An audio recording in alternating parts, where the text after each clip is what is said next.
If American culture celebrates the rags to riches story, then Japan's most spectacular example is undoubtedly the rise of the Toyotomi clan, or more specifically, its founder, Toyotomi Hideyoshi. His ascent from peasant sandal-bearer to ruler of all Japan represents the most dramatic social climb in samurai history. Unlike every other clan on our list, the Toyotomi had no ancient lineage, no generations of samurai training, no inherited lands or titles. They existed because one extraordinary man, born the son of a foot soldier with no family name, refused to accept the limitations of Japan's rigid class system. Hideyoshi began his career carrying sandals and equipment for Oda Nobunaga. With no samurai education or martial arts training, he relied instead on remarkable psychological insight, cunning diplomacy, and an uncanny ability to identify opportunities where others saw only obstacles. What made Hideyoshi's military approach unique was his preference for bloodless victories. While capable of brutality when necessary, he recognized something many warlords missed. Dead enemies can't serve you, but living ones who surrender honorably can become valuable allies. His signature strategy was to surround enemies completely, cutting off supplies and reinforcements, then offering generous terms for surrender, a technique that allowed him to absorb entire clan armies into his own forces. The siege of Odawara Castle in 1590 exemplifies this approach. Rather than launching costly assaults against the powerful Hojo clan's fortress, Hideyoshi simply surrounded it with an overwhelming force of 200,000 men, built an entire town around the castle, complete with theaters for his troops' entertainment, and waited. After 3 months, the Hojo surrendered without a single major battle. His most innovative military contribution was logistics.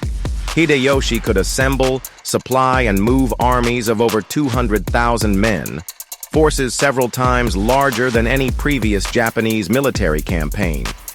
He standardized weapon production, created supply depots across Japan, and developed a courier system that allowed rapid communication throughout his territories. The physical transformation of his armies was equally striking. Recognizing the psychological impact of uniformity, Hideyoshi equipped his forces with standardized armor, weapons, and unit banners, creating a visual impression of unstoppable professional might in contrast to the individualistic samurai armies of previous generations. Hideyoshi's ambition extended beyond Japan. In 1592, he launched the first of 2 massive invasions of Korea, with his sights ultimately set on conquering China, a campaign that, while ultimately unsuccessful, demonstrated the unprecedented scale at which the Toyotomi clan operated. The Toyotomi clan crest, a paulownia flower, became synonymous with central authority in Japan. Hideyoshi's construction projects were equally ambitious, including Osaka Castle, one of Japan's largest fortresses, built with stones so massive that modern engineers still debate how they were transported and positioned. Perhaps most remarkably, Hideyoshi accomplished all this while technically never becoming shogun. As a non-samurai by birth, he instead created new titles and power structures, ruling as Imperial Regent, Kampaku, and later as Chancellor of the Realm, Taiko. The Toyotomi clan's meteoric rise demonstrates a truth about power that transcends cultures. Sometimes the most formidable force isn't the one with the longest history or the most orthodox approach, but the one that rewrites the rules entirely. If the Toyotomi represent the greatest social climb in samurai history, the Oda clan represents its most dramatic revolution in warfare. Under the leadership of the infamous Oda Nobunaga, they didn't just seek to win within the existing system, they sought to destroy it entirely and build something new. The Oda were mid-tier daimyo from Owari Province, modern Aichi Prefecture, until Nobunaga took control of the clan in 1551. What followed was a military revolution that would transform Japan forever. Where traditional samurai valued honor, individual combat prowess, and ancestral methods, Nobunaga embraced a ruthless philosophy. Win at all costs, using any means necessary. His first major victory at the Battle of Okehazama in 1560 set the tone for his career. Facing an army of 25,000 with just 3,000 men, Nobunaga launched a surprise attack during a thunderstorm, striking when the enemy commander, Imagawa Yoshimoto, was relaxing with a sake party. The defeat was so sudden and complete that Yoshimoto mistook the first attackers for a drunken brawl among his own men, until a sword took his head. But it was Nobunaga's embrace of firearms that truly revolutionized Japanese warfare. While guns had been in Japan since 1543, most daimyo saw them as dishonorable weapons that allowed common soldiers to kill samurai from a distance. Nobunaga recognized their potential to shatter the entire feudal order. He mass-produced arquebus firearms, standardized their designs, and developed rotational firing techniques that overcame their slow reload times. The Battle of Nagashino in 1575 demonstrated the devastating effectiveness of these tactics. Facing the legendary Takeda cavalry, Nobunaga positioned 3,000 arquebusiers behind wooden palisades, arranged in 3 lines that could fire in sequence, creating continuous volleys. The result was slaughter. Wave after wave of Takeda horsemen fell before they could reach the Oda lines, marking the beginning of the end for traditional samurai warfare. Nobunaga's castle at Azuchi represented another revolution. Previous Japanese castles were primarily military installations, but Azuchi was a 7-story monument to power, with gilded interiors, painted ceilings, and stone walls of unprecedented scale. It wasn't just a fortress, but a political statement visible for miles, a physical manifestation of Nobunaga's ambition. His military campaigns were characterized by calculated brutality. When Buddhist warrior monks opposed him, Nobunaga surrounded their fortress monastery of Mount Hiei and burned it to the ground, killing thousands of monks, women, and children who had taken refuge there. This willingness to break sacred taboos terrified potential opponents. The Oda clan's rise wasn't just military, but economic. Nobunaga abolished toll roads within his territories, established free markets, separated religion from government, and implemented a merit-based system rather than one based solely on hereditary privilege. These innovations created a dynamic economy that could support his ever-growing armies. Nobunaga's infamous motto, Tenka Fubu, the realm under one sword, adorned his personal seal and banners. Unlike previous daimyo who fought for territory or family honor, he explicitly sought to unify all of Japan under central rule, a revolutionary concept in a land that had been fragmented for centuries. His death came before he could complete this unification, assassinated by a subordinate in 1582 at the Honnoji Temple in Kyoto. Yet the military and political revolutions he initiated would be carried forward by his successors, Toyotomi Hideyoshi and Tokugawa Ieyasu.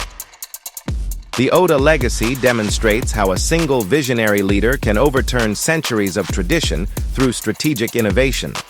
In American terms, Nobunaga was Japan's combination of Abraham Lincoln and General William Tecumseh Sherman, a leader willing to break with the past and embrace previously unthinkable tactics to forge a new future. At the summit of our countdown stands the Tokugawa clan, the family that not only won Japan's century-long civil war, but established a peace that would last over 250 years. Their triumph wasn't just military, but political, creating a system of control so effective that it transformed Japan from the world's most violent battlefield into one of its most stable societies. The Tokugawa began as minor lords in Mikawa Province, eastern Aichi Prefecture, but rose to prominence under the leadership of Tokugawa Ieyasu, a man whose patience and strategic thinking have become legendary in Japanese history. Unlike the revolutionary Nobunaga or the meteoric Hideyoshi, Ieyasu was methodical. willing to retreat when necessary, and extraordinarily patient.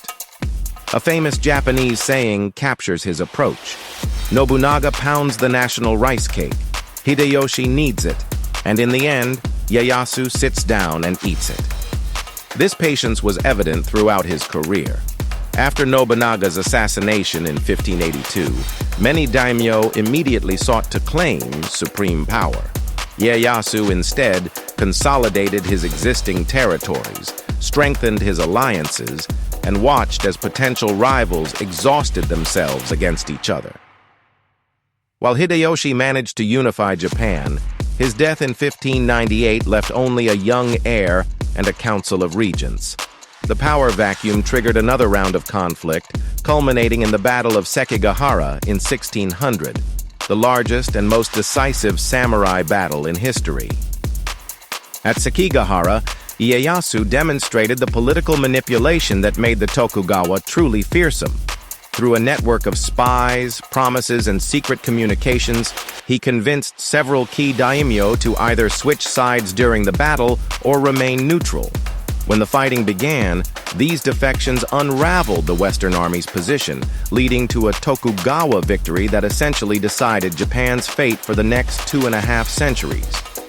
The Tokugawa military system was built around overwhelming force and strategic positioning. They systematically stationed loyal daimyo in territories surrounding potential rivals, controlled all major cities and transportation routes, and required hostages from daimyo families to reside in Edo, Tokyo, as insurance against rebellion. Tokugawa Ieyasu formally established the shogunate in 1603, but even after retiring to the secondary capital at Sumpu, he continued to make key decisions, using his son as a figurehead.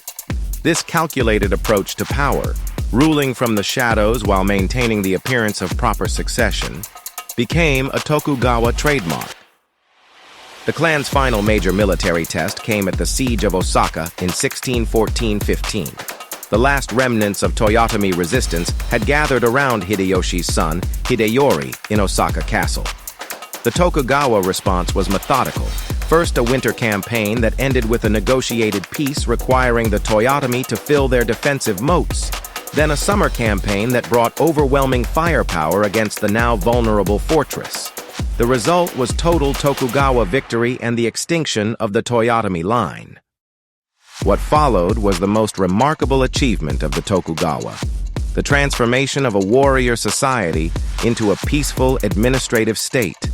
They disarmed the population, froze the social classes, controlled foreign contact through the policy of sakoku, closed country, and created a bureaucratic system that maintained stable rule across generations of varying leadership quality. The Tokugawa clan crest, 3 hollyhock leaves in a circle, became Japan's de facto national symbol, adorning government buildings, official documents, and coins. Their capital at Edo grew into the world's largest city by 1700, with over 1 million inhabitants. A planned urban center with firefighting systems, food distribution networks, and administrative complexity unmatched anywhere in the world at that time.